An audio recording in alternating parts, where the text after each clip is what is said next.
Hello everybody, welcome to VegaTrends. My name is Mackenzie, and as always, I'm here making it easier for you to eat your vegetables. Now, if you have a family that struggles to eat their vegetables, this next recipe is an easy recipe to get them started. I hope you'll stay tuned while I make up a creamy corn chowder.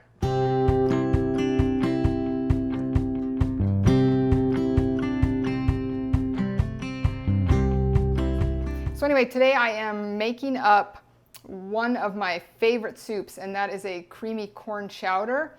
Now, this recipe, if you're trying to eat more vegetables in your diet, this is a great recipe to start out on for your family, especially if you're trying to cut down the meat in some of your dinners. Nobody's going to complain if you make up this soup. So let's take a look first at the ingredients. So we're going to start with 8 cups of vegetable broth, low sodium vegetable broth. I cut up 4 potatoes, and these are like a Yukon Gold potato. Not real big potatoes, but still pretty good size. I did 2 white onions. I cut up 1 red bell pepper. I have a cup of oat milk here and a half a cup of cashews to make the creamy base for the soup. And then I'm going to add in a can of Great Northern beans to help give this soup a little bit more bulk to it and a little more protein. And then, of course, the most important ingredient of all is going to be the corn. And I'm actually going to add 3 16-ounce bags to the recipe. So I'm going to start in the beginning. Before I blend it, I'll add 1. And once I've blended up the soup, I'm going to add in 2 more bags. If you're going to make up this soup in the summer, I recommend leaving out the potatoes and maybe adding a head of cauliflower or half a head of cauliflower, depending on how much you like cauliflower. But the potatoes give this soup a really heavy base, makes it more of a winter corn chowder and not as much of a summer soup. Another thing you can do is add sweet potatoes instead of the Yukon Gold potatoes. And sweet potatoes give it a nice, rich, sweet flavor. So feel free to play around with the recipe and see which of those you might like better. So anyway, let's get started making the soup. The first thing we need to do is saute up the onions. So I'm going to go ahead and add both onions into the pan. And if you know me, you know I always water saute my vegetables. So I'm going to add about a half a cup of water while these saute down.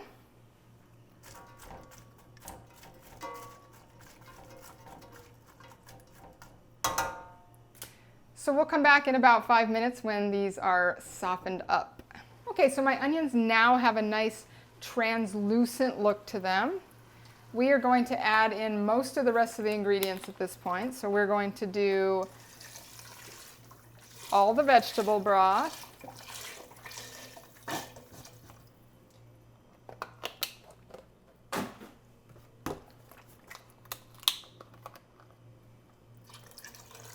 We're going to add the 4 potatoes.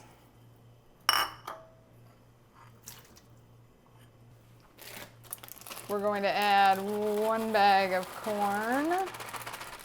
And then the can of beans is going in. Now, I don't generally, when I'm making soup, drain my beans.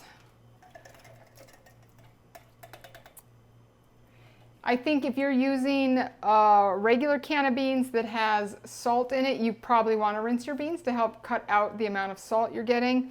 But if you're using like no salt added or low salt, you can go ahead and just add them right to the soup. And we're going to let this soup come to a boil. Once it comes to a boil, it's going to need about a half hour for those potatoes to soften. When the potatoes are softened, we're ready to do the rest of the ingredients. I always wait and add the red peppers in when I add the rest of the corn. The reason for that is putting them in last gives the soup a nice kick. Not a spicy kick, just the pepper adds just the right amount of flavor. I used to not add red pepper, and I went to a restaurant one time and they made a corn chowder and it had red pepper in it, and I was wowed by the soup. So the last time I made it, I added red pepper, and my dad, he was eating it and he said, "Whoa, what did you do? This is great." And I said, well, I added red pepper to it, and he really liked it as well. So I think adding the red pepper when I add the rest of the corn gives that soup a great bite or a great kick. I really like it. So we'll add that when we add the rest of the corn. And then we are going to be blending half of the soup before we put in the rest of the ingredients. We will be using the oat milk and the cashews as a thickener. So we'll put those in at that time. So now we just need to wait for the soup to come to a boil and let it boil for about a half hour, and we'll come back and finish up the soup. Okay, so our soup's been cooking for about 30 minutes and the potatoes are just on the edge of being pretty soft. So they're not super soft, but they are tender to eat. Now what we need to do is mix up the base for the soup. So I'm going to get my blender here. And I'm going to put in the 1 cup of oat milk and the half a cup of cashews. Then I'm going to add some of the soup.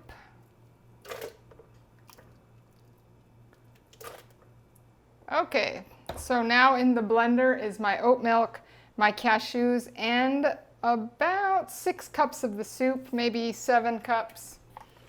So we're going to put the lid on. Now remember, anytime you've put super hot soup in your blender, the blender is going to get very hot, so be careful.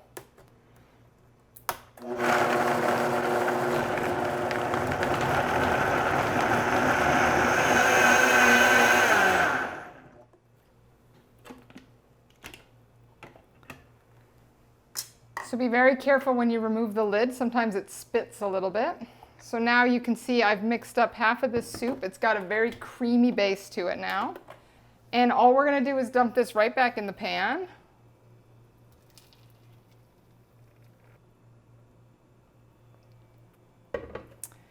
And then we are going to add our red pepper. And we are going to add the last bags of corn.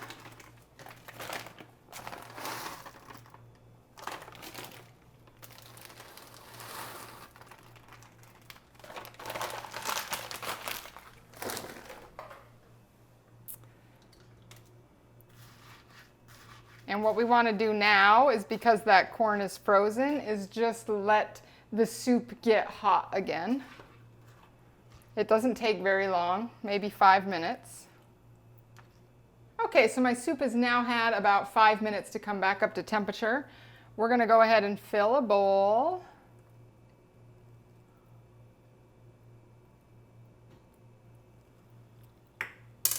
Look how great this looks. You can see it's got the red peppers in there, it's got the potatoes. It's just a really great looking soup. So we're going to go ahead and give it a try.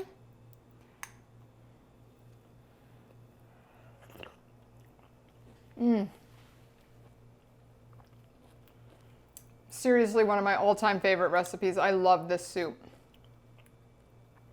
Gonna eat some potato. Potato's my favorite.